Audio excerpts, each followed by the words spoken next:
imaginer que toute utilisation, on est dans un monde de plastique.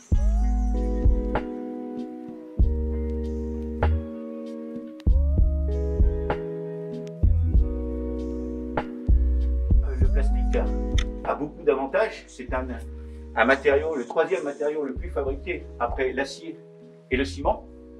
C'est le plastique, le matériau le plus fabriqué.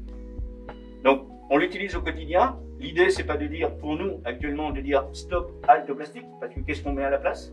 Et pour l'instant, on n'a pas vraiment de solution, à part pour certains usages. Mais il va falloir vraiment quand même sérieusement se poser la question par rapport à l'usage de ce matériau.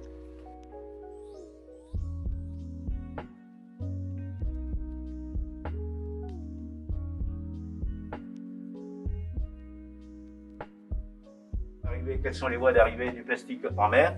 Eh bien, ce sont les bassins versants. Et là, vous avez une maquette qui démontre qu'un déchet abandonné en montagne, par le phénomène de ruissellement et des bassins versants, tout simplement la gravitation, eh bien, il se retrouve en mer.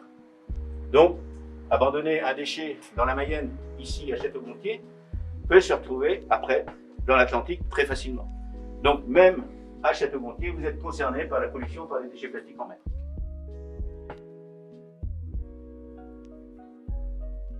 Ici, vous avez une carte qui montre eh bien, qu'il n'y a qu'un seul océan, que l'on a bien nommé les océans, l'océan Atlantique, l'océan Pacifique, l'océan Indien, plein d'autres noms qui existent et ils sont bien identifiés, mais tous ces océans communiquent, sont connectés.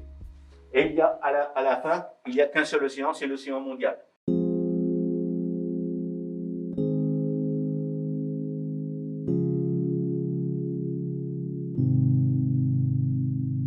Dans cette grande carte ici d'invasion des déchets plastiques, où là, on se voit qu'il n'y a effectivement qu'un seul océan, que ces océans connectent.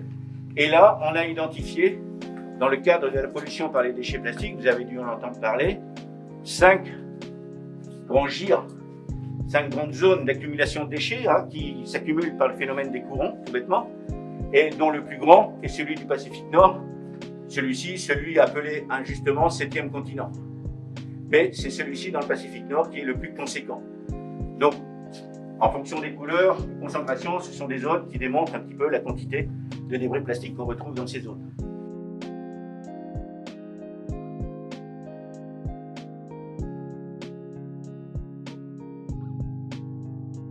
Les déchets plastiques proviennent principalement des fleuves et des rivières.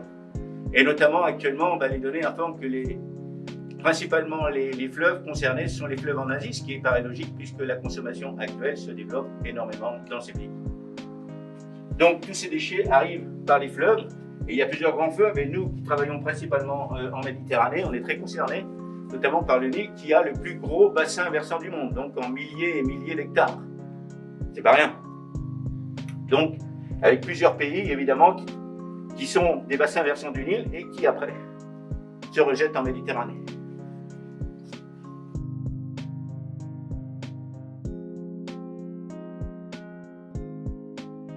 La Méditerranée est maintenant mer semi-fermée. On le voit, hein.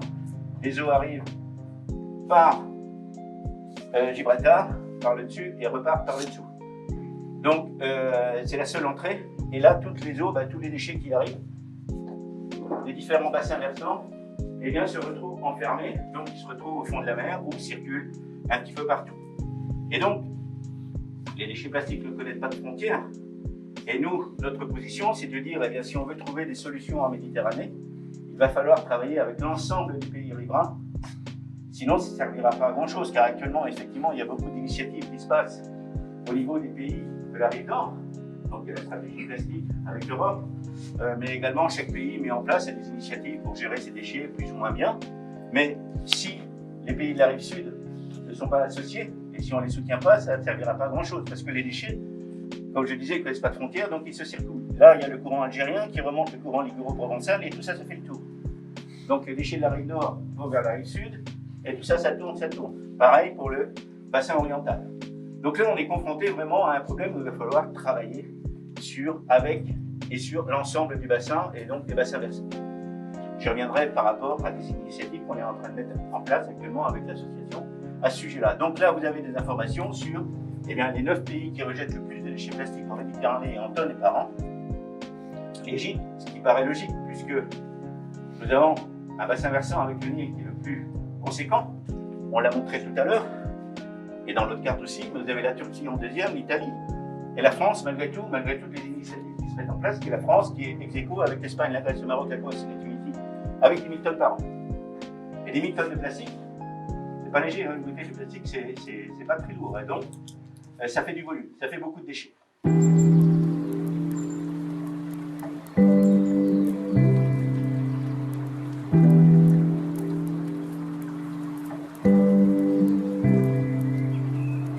Vous avez une des pièces importantes de l'exposition qui est là pour marquer les esprits, évidemment. Et c'est quoi en fin de compte? L'idée de ce qu'on appelle, nous, un chemin de fragmentation, c'est de démontrer que les déchets, eh bien, des macro-déchets qu'on retrouve, et ce n'est pas les plus gros qu'on peut retrouver, mais qu'on retrouve en mer, eh bien, au bout d'un moment, ils se fragmentent en différents morceaux de plus en plus petits pour aller jusqu'à des microplastiques. Le microplastique, sa taille commence au confetti, c'est-à-dire 1/2 centimètre. Tout ce qui est au-dessus de 1/2 centimètre, ça s'appelle des macro-déchets ou des macroplastiques. Tout ce qui est en dessous du confetti, on appelle ça des microplastiques. Donc ça, c'est assez simple à se rappeler. Et ensuite, dans ces microplastiques, on passe dans les dimensions du nanomètre, où on passe au nanoplastique. Mais si vous voulez retenir deux choses, hein, les microplastiques, macroplastiques, la taille, c'est le demi-confetti, demi-centimètre. Et donc là, c'est pour démontrer que un déchet abandonné, eh bien, il ne reste pas dans son état initial. Eh bien, au bout d'un moment, en fonction de sa situation dans l'environnement, soit par les vagues, soit quand il est dans la mer, par exemple, parce que ça, c'est des déchets que la mer a renvoyés, hein, dans le cadre des grandes marées, à terre, donc ils se sont retrouvés en mer, qu'on naviguait, qui peuvent venir ont déjà peut-être parcouru des milliers de kilomètres, qui ont été ramenés sur des plages pendant les grandes marées et qui ont été collectés dans le cadre de l'initiative qu'on a menée Déchets côtiers. Mais c'est actuellement encore les grandes marées qu'il y a eu sur la côte atlantique, on retrouve toujours quasiment autant de déchets. Donc il y a des initiatives de nettoyage des plages, mais le nettoyage des plages, ce n'est pas une solution en soi. C'est très bien, justement, par rapport à la pollution visuelle. Mais pour le coup, ce n'est pas une solution. C'est simplement une solution à court terme pour rendre les plages plus accessibles, plus sympathiques au niveau du tourisme. Mais en soi, la solution, comme je vous le disais tout à l'heure et je le répète, c'est en amont, c'est à la source, le meilleur déchet, celui qu'on ne fabrique pas.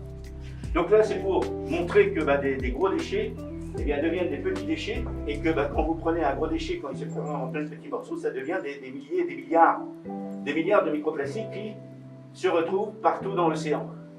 Et également sur les plages.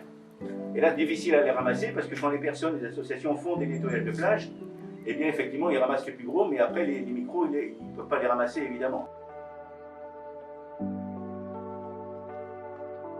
Le type d'impact que peut provoquer la gestion des déchets plastiques par des organismes marins, et notamment là, par un des plus gros qui est le cachalot, mais également sur les oiseaux marins, notamment le fulmar et notamment les tortues. Et après, ça n'empêche pas que les dauphins et autres animaux marins sont également impactés par tous ces déchets plastiques.